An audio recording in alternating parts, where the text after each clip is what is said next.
教师节特别教学节，教育部头一摆发放敬师礼券1000块。教育部管的高中以下公私立专任教师、代理老师拢有，预估会发放24000名的老师。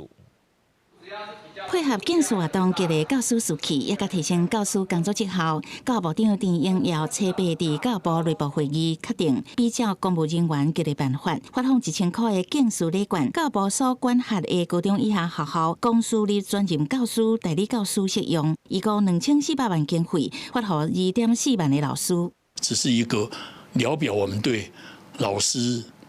的一个谢意，因为老师们。 我想要利用这个机会说，老师们，你们在第一线上所有的付出，我们都看见了。教育部头一届针对管辖的学校发放敬师礼，全教总予因肯定，毋过嘛提醒，毋通收回法务部管辖的矫正学校，也有国防部管辖的中正艺校。他面对的这些孩子，他当然是可能跟一般的一个学生来讲，他要负担的一些教学辅导各方面的压力会更大。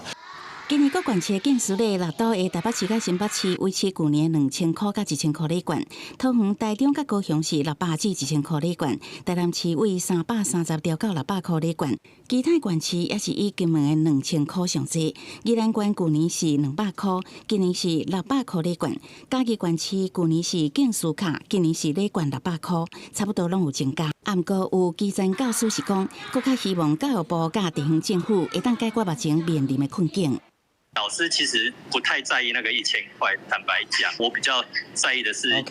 教学环境的友善。全教总嘛指出，伫专属教师的日子，教育主管机关应该要有实际的政策，呼应对教育专业的支持。啊，若面对校事会议这个乱象，更较应该负担责任，实在是互老师较大的支持。记者采访报道。